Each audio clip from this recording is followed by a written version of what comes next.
memiliki pengorbanan untuk mewujudkan visi. Ini spesial nanti di bagian hadis. Ini suplemennya luar biasa, suplemennya luar biasa.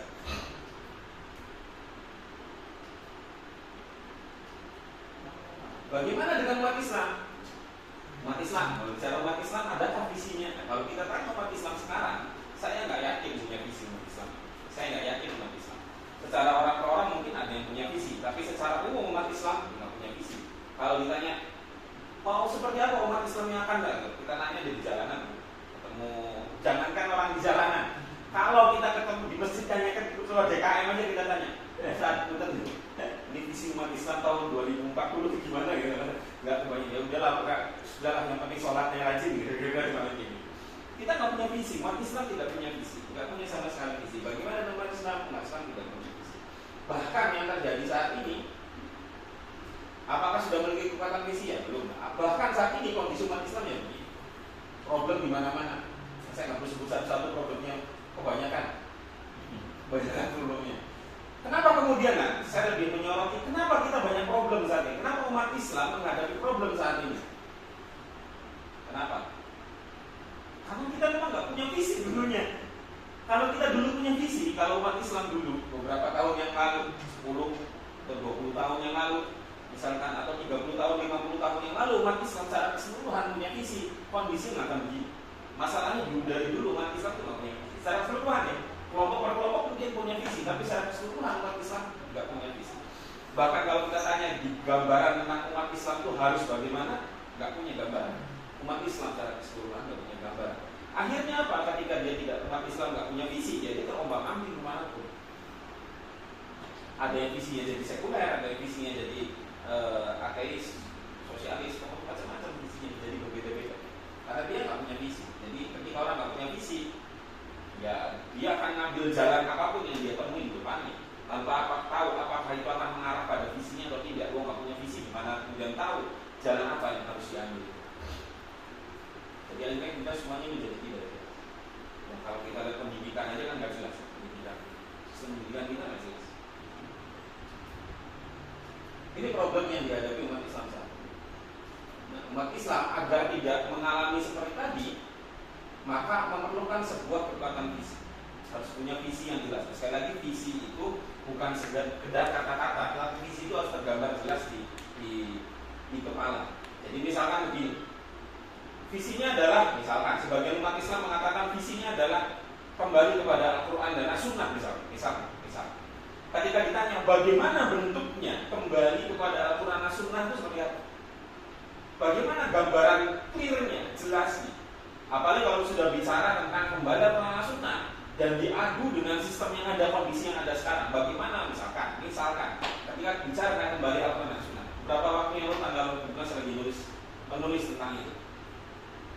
Tanggal 7 kalau salah, 7 Mei kalau salah, 7 Mei ada kejadian truk tronton bawa pasir nabrak angkot dengan ini ya di daerah Kalijabe, Purworejo ada kejadian ini. Nabrak angkot, penumpangnya bukan angkot sebenarnya, lebih tepatnya kayak angkutan kayak elok tapi lebih kecil. 11 korbannya, yang satunya supir, 10-nya adalah guru sekolah dasar Islam Tahfidz Asy-Syafi'iyah di mungkin Magelang atau Magetan, saya lupa. Tapi daerah situ ada daerah Magelang. 5-nya itu adalah hafidhah. 5-nya itu 5 dari 10. Nah, kalau kemudian orang yang mengatakan kita kembali kepada Al-Quran Sunnah, terus kita tanya, bagaimana Al-Quran Sunnah menyelesaikan problem tadi? Tergambar nggak? Atau kita nanya ke banyak umat Islam, bagaimana Islam menyelesaikan problem tadi? Tronton remblong itu bukan sekarang saja kejadian, entah sudah kejadian yang berapa kali. Beberapa videonya gampang saja nyarinya. Kalau kita nyari di Facebook misalkan, truk remblong, sudah banyak tuh ngomong. Sampai yang pernah kejadian saya ingat di Balikpapan pas Samarinda yang nabrak motor dan mobil yang sedang yang sedang di lampu merah, entah korbannya berapa. kejadian yang di jalan tol yang nabrak berapa mobil, kemudian yang bawa kan, banyak sekali kejadian. Kalau kita tanyakan bagaimana menyelesaikan itu, saya yakin tidak banyak yang bisa tahu bagaimana kemudian solusi Islam terkait dengan ini. Menunjukkan kita nggak punya visi, umat Islam nggak punya visi untuk menyelesaikan begitu aja nggak tahu. Coba. Tidak hanya sekedar bekerja keras, tapi memiliki visi membangun peradaban. Jadi tidak sekedar bekerja keras, tapi harus memiliki visi membangun peradaban. Apakah umat Islam memiliki kekuatan visi? Nah, ini kita contoh. Sebenarnya contohnya tadi relevan juga, tapi nggak apa, saya kasih contoh sesuai dengan slide. Ada 3 ustadz yang ngajar PPA, Ustadz A, Ustadz B, dan Ustadz C. Kalau kita bicara tentang orang yang ngajar Al-Quran, maka tentu ada berbeda-beda alasan visi dia dalam mengajar Al-Quran. Ada yang sekedar, misalkan Ustadz A ngajarnya hanya sekedar, ya sudah itu bagian dari pekerjaan saja. Yang kalau saya ngajar,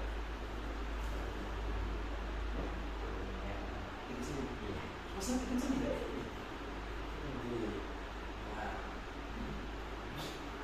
Ada yang ujian. Dia ujian. Pada saya waktu muncul ya? Iya. Saya makan apa? Remak kan? Cakap ya, ya. Ustadz A dan Ustadz B dan Ustadz C pekerjaannya sama, ya, pekerjaannya sama. Kemudian tenaganya sama, waktunya sama. Tetapi membedakan apa? Membedakan adalah visi dia dalam mengajar Al-Quran. Ada yang sekedar yang ngajar menggugurkan kewajiban untuk ngajar. Ada yang kemudian dia memang untuk ngajarin Al-Quran. Ada yang lebih dari itu apa? Ngajarin anak-anak Al-Quran agar apa? Kelak nanti anak-anak ini menjadi batu bata peradaban. Batu bata peradaban adalah anak-anak yang solid yang nantinya akan menjadi generasi yang ikut berjuang untuk membangun peradaban Islam. Perbedaan visi itu akan kemudian memunculkan sikap yang berbeda saat mengajar. Ada yang asal aja yang penting bisa. Ada yang kemudian ketika mengajarkannya dibarengi dengan menyampaikan dengan visi-visi Islam kepada anak-anak tersebut. Apa yang membedakannya itu? Sangat ditentukan oleh jawabannya ketika mereka ditanya apa yang sedang kita ajarkan. Nah, ini cakupan syariat Islam.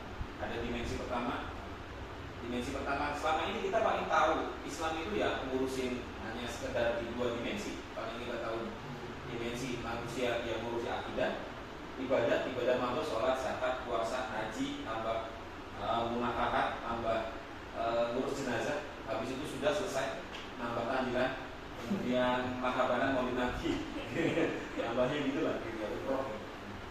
Kemudian dimensi kedua, hubungan ini juga banyak yang belum tahu yang di sini. Makanan, minuman, oke lah, makanan banyak yang sudah paham, minuman paham, pakaian. Tidak semua orang pakai paham tentang bagaimana berpakaian di dalam Islam. Akhlak.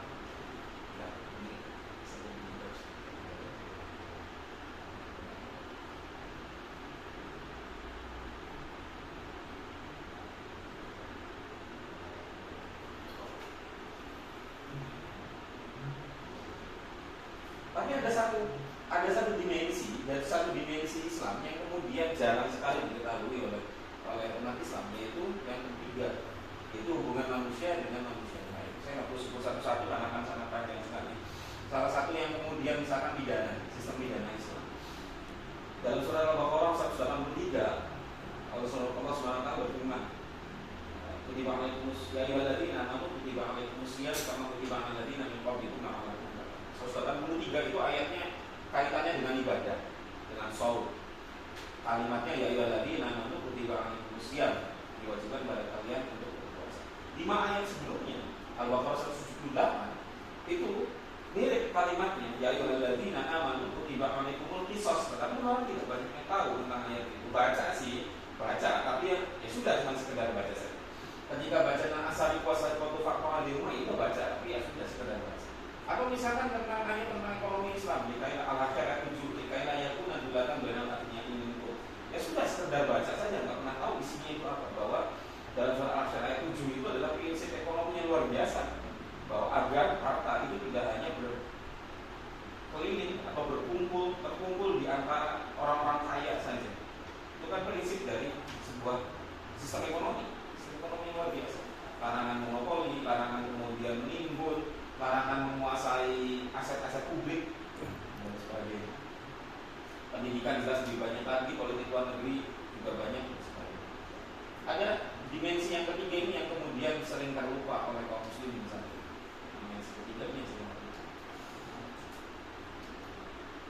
Bagaimana kita harus mewujudkan itu semua? Nah, untuk mewujudkan itu semua, maka kita harus muslim yang tangguh. Ini relevan nanti di bagian akhir Pak. Ininya ya. Saya entah tiba-tiba saja dapat pikiran hadis itu. Oh, sesuai ternyata. Kita harus menjadi muslim yang tangguh. Muslim yang tangguh yang bagaimana? Muslim yang mampu meneladani Rasulullah SAW. Menjadi muslim pejuang. Karena kalau kita bicara tentang, kita senantiasa mengatakan apakah Nabi Rasulullah itu suatu hasanah. Dimana yarjullahi wal yawmil akhir. Kemudian di dalam diri Rasulullah itu terdapat suri tauladan yang baik. Kalau kita pengen kenal dari Rasulullah, yang paling mudah itu adalah siapa yang diteladani? Para sahabatnya.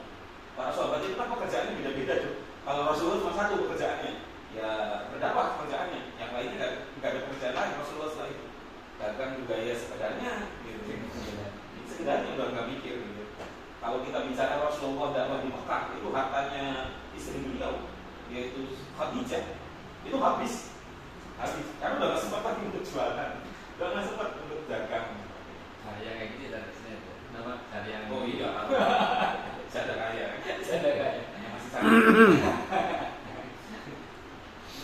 Gitu. Ya, jadi melalui Rasulullah ya seperti apa? Seperti para sahabat itu punya profesi yang beda-beda. Ada yang jadi guru, ada yang guru itu nggak mesti kayak kita ngajar di sekolah, enggak ya? Guru di masa Rasulullah yang mengajarkan Al-Quran, mengajarkan tentang membaca dan menulis dan banyak hal lagi yang lain. Kemudian ada yang jadi pedagang, ada yang jadi budak, ada yang kemudian nggak punya kerjaan juga ada akhirnya. Sumpah itu nggak punya kerjaan. Tapi mereka semua menjadi apa? Menjadi muslim pejuang. Semua visinya adalah untuk apa? Untuk Islam. Bagaimana caranya menjadi muslim pejuang? Ini caranya, kita harus menaikkan level berpikir kita. Kalau kita nggak naik level berpikirnya, ya kita nggak akan berjuang. Orang mau berjuang kalau punya visi, nggak punya visi nggak akan berjuang. Orang yang nggak punya visi nggak akan berjuang. Udah, ikutin aja yang ada. Ikutin aja. Orang mau berjuang itu ketika dia tahu bahwa ada problem yang diselesaikan. Selama dia berpikir nggak ada problem, maka orang tidak akan melakukan apapun dengan kondisi yang ada. Sebagai contoh, ketika hidup kita sekarang dan kita menganggap kehidupan kita itu bukan kehidupan pribadi maksudnya, kehidupan pribadi dan juga kehidupan sekelilingnya masyarakat dan negaranya itu tidak ada masalah, ya orang nggak akan berjuang untuk mengubah itu semua. Orang mau mengubah orang berjuang itu kan ingin mengubah sesuatu yang ada, realitas yang ada menjadi kondisi ideal. Kalau kita bicara problem itu adalah perbedaan antara, bahasa keren ini, perbedaan antara dasolen dengan dasain, ya, gitu ya. Ada gap antara dasain dengan dasolen. Dasolen, dasain itu realitas, dasolen itu kondisi idealnya, solusinya. Jadi yang disebut sebagai problem itu adalah ketika ada perbedaan antara kondisi realitas dengan kondisi ideal, itu problem. Orang tidak akan berjuang. Saya masih meninggi lagi kalau kayak gini. Susah memang gitu. Susah. Saya kalau mau pelan malah nggak keluar gitu. Orang itu tidak akan kemudian menganggap sebagai suatu persoalan ketika kondisi realitasnya dianggap sama dengan kondisi ideal yang ada di kepalanya. Itu prinsipnya dulu. Orang itu mau berjuang, mau mengubah sesuatu kalau dia menganggap realitas. Ya, kemarin nggak ada materi ini. Kenapa ya? Nggak keluar saya materi ini kemarin. Kenapa ya? Maaf kemarin tuh, selalu maaf. Jadi orang itu mau berjuang kalau ada gap antara kondisi realitas dengan kondisi ideal. Kalau dia tidak ada gap antara kondisi ideal dengan kondisi realitasnya yang kemarin, dia akan berjuang. Dia nggak akan melakukan apapun. Dia tidak akan melakukan sesuatu untuk melakukan perubahan. Orang mau melakukan perubahan kan ketika di dalam kepalanya ada kondisi ideal yang lebih tinggi, kondisi realitasnya ada di bawah. Dia akan berjuang untuk naikin ini realitasnya sama dengan kondisi ideal. Bagaimana agar muncul kondisi ideal? Harus masuk visi di sini. Kalau visinya nggak masuk di sini, nggak akan orang berjuang naikin ke atas, nggak akan. Sampai kapanpun, ilal maut juga, sampai mau menjemput juga aja, sampai malaikat malakul maut ya, sampai malaikat mau datang juga dia nggak kenapa apa. Jadi selama kemudian dia menganggap umat Islam itu sekarang baik-baik saja, toh masih bisa sholat, masih bisa bayar zakat, masih bisa pergi haji, maka jangan berharap umat Islam begini melakukan sesuatu, berjuang meningkatkan realitas dan fokusnya enggak akan. Sampai kamu yang ngomong siapa juga nggak tahu. Nah, cara untuk sampai pada level berpikir sampai ini, ya, idealis ini, itu naikin level berpikir. Sama seperti tadi, saya sampaikan contohnya, truk tronton pasir yang nabrak tadi, kasus remblong, truk remblong yang nabrakin orang yang segitu banyak. Banyak orang kan mikirnya level berpikirnya adalah level berpikir berapa? Level berpikir, mampu harus sampai level berpikir 3. Paling dia hanya berpikir level 1. Berpikir level 1 itu begini. Teknis ya apa ini? Kenapa kemudian truk itu nabrak orang yang blok? Kenapa rem nabrak? Karena remnya nggak diurus. Perawatan sudah selesai. Maka dia akan kasih solusi. Ya sudah, perusahaannya suruh beres dulu, kemudian ngasih perawatan. Mungkin udah selesai. Tapi ada orang yang berpikir yang level kedua, lumayan jangka menengah. Contohnya gini, kenapa kemudian remnya blok? Oh, remnya blok karena perawatannya rendah. Kenapa perawatan rendah? Oh, karena perusahaannya mangkas cutting cost ya, memangkas biaya agar kemudian dia dapat keuntungan lebih banyak. Kok bisa ada kendaraan nggak layak jalan tapi keluar? Bisa dioperasi. Oh, ternyata uji kirnya nggak beres. Ada pungli, korupsi dan sebagainya. Nah, orang udah mulai mikir ada jangka menengah. Oh, ternyata problemnya bukan sekedar perusahaan yang memangkas biaya perawatan, tetapi juga ada sesuatu yang lain. Oh, negaranya korup. Oh, ternyata petugasnya banyak yang korup. Udah mikirnya level 2, udah naik ke level 2. Tapi ini nggak selesai. Belum selesai. Insya Allah nanti akan saya share tulisannya. Kalau nanti saya share tulisannya. Yang kemarin saya share di grup itu masih mentah. Nanti saya sudah mendengar sampai kondisi bagaimana sistem transportasi di sistem khilafah, paradigma transportasi dalam sistem khilafah, sistem Islam. Saya sudah bikin. Insya Allah nanti dalam 2-3 hari ke depan selesai. Bahkan kita harus naik level berpikir yang lebih tinggi. Apa? Runutan tadi udah benar, remnya blok karena cutting cost perawatan diturunkan biar perusahaan dapat untung banyak. Supir sebenarnya, saya kebetulan nih, saya di FB itu gabung di grup romansa supir truk. Ya, saya tuh gabung grup macam-macam. Dari grup itu ya, romansa supir truk. Kemudian saya gabung di rumah Pak itu beranak muda yang suka nonton film bioskop, nonton bajakan ya, film bajakan. Sekedar pengen tahu pemotret sebenarnya orangnya itu bagaimana sih bikin memotret. Ternyata ketika saya satu lagi saya grup di Motuba atau Motuba nggak? Motuba itu mobil tua bangka. Motuba itu mobil tua bangka. Itu grup isinya orang-orang yang punya mobil tua. Bukan mobil klasik, bukan mobil tua, beneran mobil tua. Mobil tahun 90-an gitu ya, mobil-mobil kayak gitulah. Ya kan emang mampunya belinya mobil tua, maksudnya bukan karena hobi juga. Lebih karena ini memotret saja, masyarakat itu kayak gimana. Jadi, nah salah satu yang saya dapat terkait dengan supir truk itu di Motuba itu paling sering karena banyak supir juga di situ. Di Romanda supir truk sama karena banyak kan supir truk di situ ya.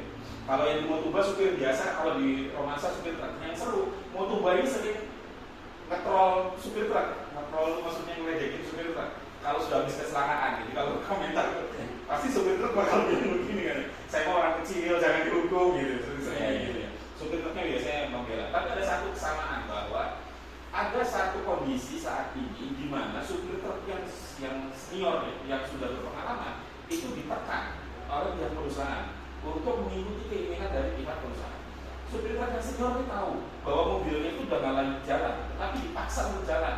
Kalau dia nggak mau, pecat. Karena sudah banyak supir-supir yang siap masuk, supir muda yang belum berpengalaman, siap beranian lah ini ya, nyawanya double gitu ya. Nyawanya double, beranian, istilahnya gitu, nyawanya double. Itu kondisi yang terjadi. Nah, dilanjut terus kan tadi, ternyata ada pungli dan sebagainya. Ternyata ada sesuatu yang lebih besar dari itu problemnya. Apa? Ternyata sistem, kalau kita lanjutkan, ternyata sistem transportasi kita itu bermasalah. Harusnya kendaraan besar, model-model truk itu harusnya disediakan jalur khusus. Kalau tidak bisa disediakan jalur khusus, untuk jalur-jalur yang kemudian rawan seperti di Kali Jambe itu dan beberapa wilayah yang lain itu harus ada RAM, RAEP tulisannya RAM. Jadi kalau misalnya blok itu ada tempat untuk melempar itunya mobilnya. Lempar mobilnya ada ke samping mana gitu. Itu harus ada posisi begitu. Di beberapa di luar negeri itu sampai dibikin begitu. Ada RAM namanya. Jadi dari hulunya sudah harus kirnya harus benar, supirnya harus profesional, semua harus. Kalau sampai kejadian maka ada tempat untuk. Kalau ternyata nggak bisa dipisah kendaraannya, jalurnya, lajurnya antara kendaraan pribadi dengan segede gaban itu, segede gaban itu, si Pomo itu sering kita sebut si Pomo itu jalan. Kalau di Cadas Pangeran macet, pasti depan ada si Pomo gitu kan, makanya macet. Maka salah satu yang dilakukan adalah dengan pengaturan jam. Jam ini jam operasi.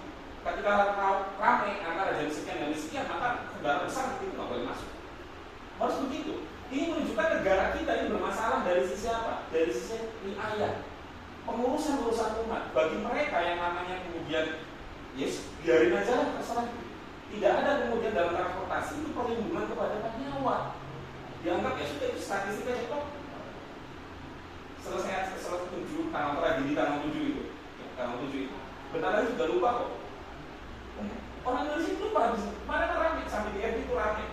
Ada foto sebelum kejadian kecelakaan guru PAUD, guru SD itu foto-foto itu ada, gitu ya, fotonya sebelum berangkat itu. Kalau saya pakai bahasa ini, bahasa tulisan saya itu adalah takziah, sehingga saya menyebutnya begini kalimat. Itu adalah perjalanan menuju rumah duka yang justru berujung pada duka yang lebih besar. Sekarang kalimat yang saya pakai di tulisan saya adalah begitu. Itu menunjukkan betapa luar biasanya itu tragedi. Tapi manusia orang Indonesia lupa di sini. Negara kita hanya mencatat, oh jumlah kecelakaan karena rem blok nambah sekian, yang meninggal selesai belum. Tidak ada kemudian pemikiran yang lain. Tidak lebih jauh bagaimana kemudian menyelesaikan itu dari mulai hulu sampai hilirnya diselesaikan. Gak sekedar razia, nggak sekedar kemudian supirnya yang misalkan ditangkap, untungnya supirnya meninggal ya, jadi nggak ditangkap. Ditangkap, harus dipanggil. Terus sekedar perusahaan yang jauh lebih jauh dari. Ketika kita tahu bahwa sistem transportasi kita bermasalah, ketika kita tahu bahwa idealnya transportasi yang benar itu demikian, titik A misalnya titik segini. Kalau kita tahu kemudian bahwa idealnya negara itu adalah menjamin keselamatan dan keamanan dari para pengguna transportasi di level sekian, maka ketika kemudian kondisi negara kita transportasi di titik ini, kemudian perhatian fokus negara kepada keselamatan dan keamanan pengendara ada di sini, maka kita akan berusaha naikin ini ke atas. Tapi kalau kemudian kita nggak berpikir ada di level ini, ya sudah biarin aja. Mungkin sudah takdirnya mati. Itu selesai ini. Itu yang dimaksud kemudian level berpikir. Kenapa kita harus punya level berpikir level 3, berpikir ideologis jangka panjang, agar kita ada di benak kita itu ada satu kondisi ideal yang ingin dicapai. Sehingga kemudian kita berusaha naikin yang ini, mau berjuang untuk yang ini. Selama ini nggak pernah ada di benak umat Islam, nggak akan ada perjuangan untuk menaikkan kondisi. Jadi kalau selama tidak ada kondisi ideal ini, Indonesia dari dulu sampai sekarang mana-mana naik. Nggak akan berubah apa-apa. Jadi ketika umat Islam kondisinya tadi di awal disebutkan banyak persoalan, banyak problem dan sebagainya, ya wajar. Karena umat Islam selama ini tidak punya kondisi ideal yang ingin dicapai. Gak pernah ada kondisi ideal yang dicapai umat Islam, jadi segitu-gitu aja. Makin buruk yang ada, makin buruk. Gak pernah didapat.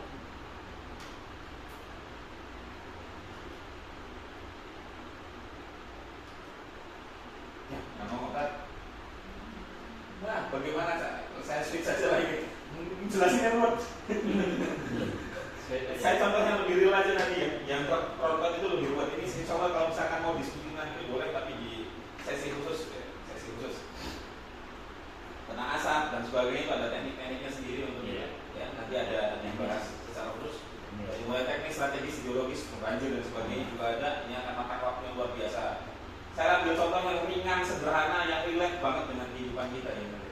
Nah, visi peradaban Islam ya ini tadi yang seperti disampaikan di awal. Inilah visi peradaban Islam, yaitu mewujudkan ke semua dimensi yang ada, bukan cuma dimensi ini, dimensi ini. Kalau kemudian umat Islam hanya tahunya dimensi 1 dan dimensi 2 saja, misalkan umat Islam tahunya hanya Islam itu hanya ngurusin dimensi 1, dimensi 2 saja. Kira-kira umat Islam nggak berjuang untuk kemudian menerapkan dimensi yang ketiga? Enggak. Jadi satu-satunya cara kemudian agar umat Islam mau berjuang adalah dengan mewujudkan ketiga dimensi ini di dalam benak kaum muslimin dalam bentuk gambaran yang real. Bagaimana sebenarnya ketika Islam diterapkan, dimensi 1 ini bagaimana penerapannya, dimensi kedua ini bagaimana penerapannya, dimensi 3 ini bagaimana penerapannya. Muncul gambaran ideal. Maka saya tadi Nabani dalam satu kitab menyebutkan bahwa yang paling berat dalam perjuangan salah saat ini adalah menghadirkan gambaran Islam yang utuh di benak kaum muslimin. Bahasa lainnya apa? Tantangan terberat dalam perjuangan Islam saat ini adalah menghadirkan visi di dalam benak kaum muslimin. Karena ketika visi itu hadir, maka umat Islam akan mau bergerak. Tanpa ada visi, umat Islam tidak akan bergerak. Ketika visi itu hadir, maka umat Islam akan tahu kondisi ideal yang ingin dicapai. Ketika kemudian visi tidak hadir, maka umat Islam tidak punya kondisi ideal yang ingin dicapai. Ketika tidak ada kondisi ideal yang ingin dicapai, jangan pernah berharap umat Islam akan berjuang. Sampai kapanpun tidak akan. Selama tidak ada kondisi ideal yang ingin dicapai. Jadi kalau ada orang berjuang ingin menerapkan Islam, itu karena memang di benaknya sudah ada gambaran jelas tentang kondisi ideal yang ingin dicapai.